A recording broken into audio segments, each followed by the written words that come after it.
Hello there everybody and welcome back to another episode of An Ecologist Plays, where we are learning more about nature by playing this amazing game. We have lots to do in this episode. Now last time we did plug the canister right over there somewhere. Yeah, the Weed Killer 420, so if you catch that joke. But yeah, so the Weed Killer 420, and immediately something had happened around here. There were actually some... it's gone now. There were some fungi here. There were some infected ladybirds here. This is very strange. Okay, so that was here and it seems to have disappeared. I'm going to have to check to see whether the haze is still there or not. Hello. Just eaten one of your friends. Now we also have constructed this little pet house over here. And the idea is that we are going to get a pet weevil. And we are going to call him Sir Snotty the Second. My wife and I, we had a little pet weevil, which we called Snotty. And unfortunately, he died in an unfortunate event. So we are going to get another little one over here, Sir Snotty the Second. Equip him with a nice fire ant helmet. And hopefully, he is going to stay alive. At least a little bit longer than Sir Snotty the First did. So yes, I've come to check, and yeah, the haze is definitely gone. Oh, there are 3 feathers down there which we can harvest, and yes, there is Weed Killer 420. Anyway, we have lots to do. First of all, we are going to go up to the shed one last time for now. There is something I want to go and chat about up there, a weird little creature, weirder than even I thought they were. And then we are going to face off against a new creature that has appeared on the lawn. I know where more or less to go and find one of them, so hopefully all goes well in that encounter. Now, as we are making our way over to the porch using our new little zipline over here, I do hope you guys are having a marvelous week so far and that you have an amazing weekend planned. I also just once again want to thank all of you for tuning in for this episode and for watching it. Hope you enjoyed, hope you learned something new as well. We are going to be looking at a very weird creature, which is right there where my aphid currently is looking. So right over there, I am loving this little aphid rolling around. And of course you can change direction, mid-swing, go up, go down, be indecisive and just twirly, twirly, twirly. And this poor little aphid at the top there doesn't know what on earth it is supposed to do. Okay, little one, we are going down, yes. Shame, I'm tormenting this poor little aphid. Look at him. That is the look of determination on that guy's face. Okay, we have killed a whole bunch of black ants that decided to disturb our peace. And we are going to kill at least one more. But we are actually not here for these ants. Instead, we came for the arachnids that are on the mat over here. And there is the first one. And this, of course, being the common house dust mite.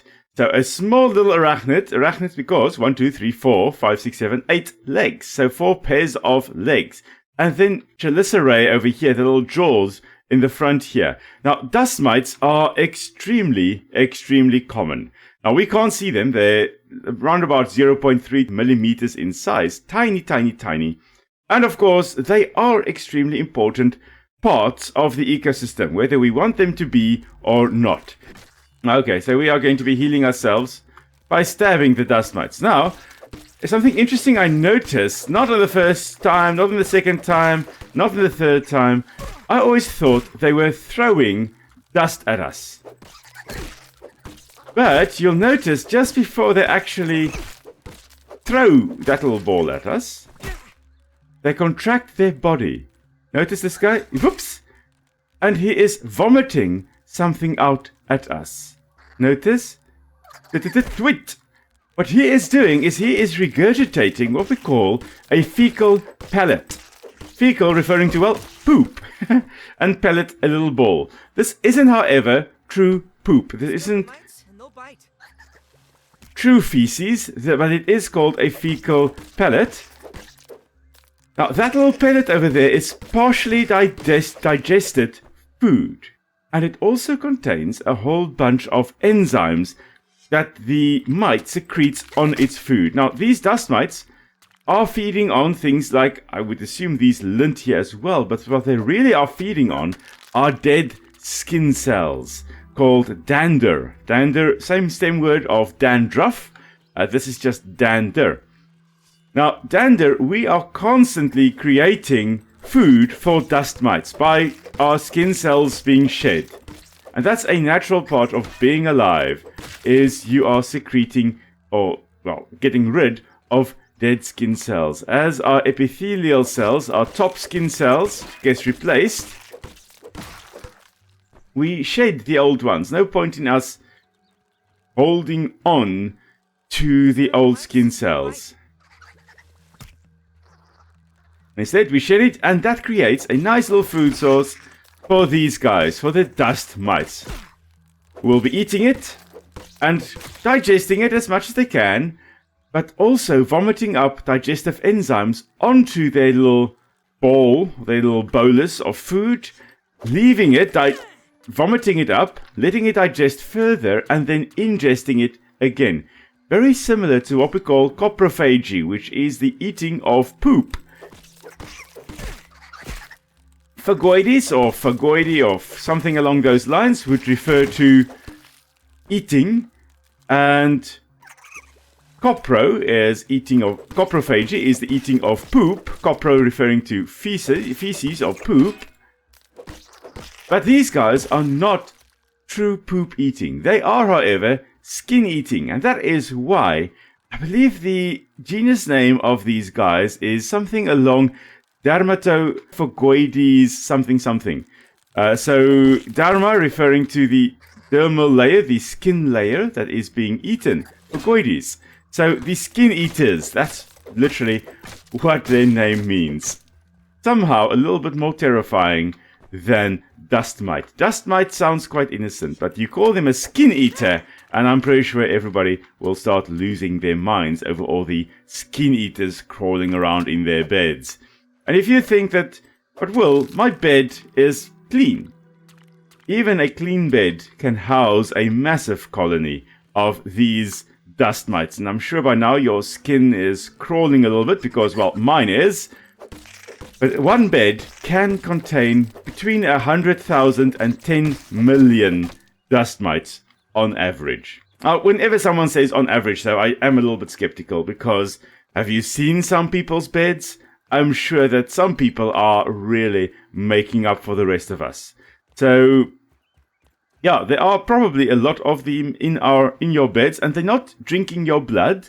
They're not little vampires, but they are most likely eating skin cells and, to some extent, giving you allergies, giving you asthma or allergies or all kinds of weird reactions due to the digestive enzymes, partly, that they are secreting, that they have in their little fecal pellets. And so these little guys will be eating these little fecal pellets, digesting it a little bit more, vomiting it up again, eating it again, vomiting it up again, constantly until they basically have eaten or obtained all the nutrients contained in our skin cells. They really are weird and creepy, and still an important part of nature, because whenever there is a niche or a role to fill, if you are an American watcher, you most likely will be pronouncing it niche. The rest of the world, we most likely will be pronouncing it niche, and I prefer niche over niche. Niche just makes my skin itch. But if you have an open niche, something, a role in nature, and that's basically what a niche is a role. If you have a role that isn't filled yet, an organism will go and fill that. They will go and, in this case, eat skin to survive. Dead skin cells, because nothing else is doing it. But you know what nothing else in this yard is doing? Taking on the new big guys. And we are going to go right over there to the oak tree to encounter the first individual of our new monster that we have to fight. And I will see you there. Alright, now we are nearing the oak tree. And in preparation, I'm going to put my suspicious ice cap instead of my little parachute as my accessory. We're also going to be equipping the mint mace and get ready to face possibly a new foe. I see a weird glow. Let's have a look in here. There was something in here a moment ago. Now the creature around here is rumored to never sleep, always prowling, always hungry, always seeking fresh blood. Now, while we haven't yet got the new creature walking around, or attacking us here at least, let us chop down this new plant over here, the spiky burr. This is a type of weed that is growing here, and these are its seeds, this so-called spiky burr. A burr is, in essence, a spiky seed pod like this here. So this is just calling it the spiky seed pod that is a spiky seed pod. But anyway, so spiky burr. So those hooks, those burrs there, are to help it attach to the skin or the hair of animals so that it is able to hitch a lift and be dispersed somewhere else. Now we are going to be using spiky burrs in construction of some fancy pants buildings and traps later on. There we go. There's movement. There's movement. Hello there. Oh, you are terrifying.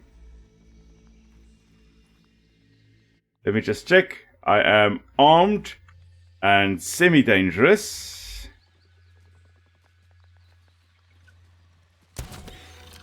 Let's do this. Okay. Aha. That's probably going to go boom. Come here. I want to fight you out in the open. Okay, so the infected wolf spider. Yes, indeed. Come here. Okay, that hurt. Okay, a little bit faster than a normal wolf spider. That's alright. Okay, come on. I'm just going to tank you if you keep doing this. There. Right. Now, let's have a look at you, shall we? Yo, you are one ugly spider. Ah, even the abdomen has erupted. Okay. So this again being probably the Ophiocordyceps, the fungus that is affecting everything. I'm not sure how this wolf spider is still alive. If a spider's abdomen ruptures like this, it is going to die. There's no way it can still be alive. Even if this fungus is controlling its action, it would not keep it alive like this. Oh dear. Okay. Well, that is our first infected wolf spider. Ah. I guess, let's have a look quickly. I should have checked beforehand. Weakness to busting, fresh, slashing, and spicy. Okay, so with the wolf spider, that is weak to spicy and slashing. And then I guess the infected part is weak to busting and fresh. Interesting. Okay, so we are probably going to be encountering quite a few of these as we go along. And be killing quite a few of these as well as we go along. Okay, people, it is a new day. And it is time for us to get a pet. And let's see. Okay, that thing is rolling. Ah, let's see whether this works. Hello? Are you going to be so snotty the second? Got no idea how to do this. No? Ah. Are you going to come for this one? Okay. No? How about this one? Aw, poor guy's got allergies. No? Okay. Come on.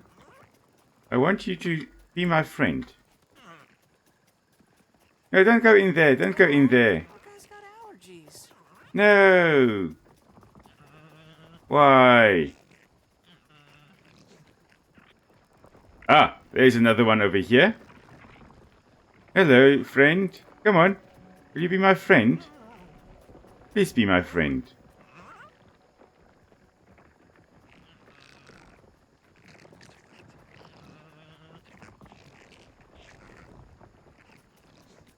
Yay! Hello, friend. Ow! Why are you attacking my friend? Leave my friend. Oh, we are close to our base. Come, says Snotty. We're going home. Yeah, I know. Come. Come on. So Snotty is slowly but surely making his way here. Just going to put him in here. His personality is reckless. Oh dear. Okay. That's not good.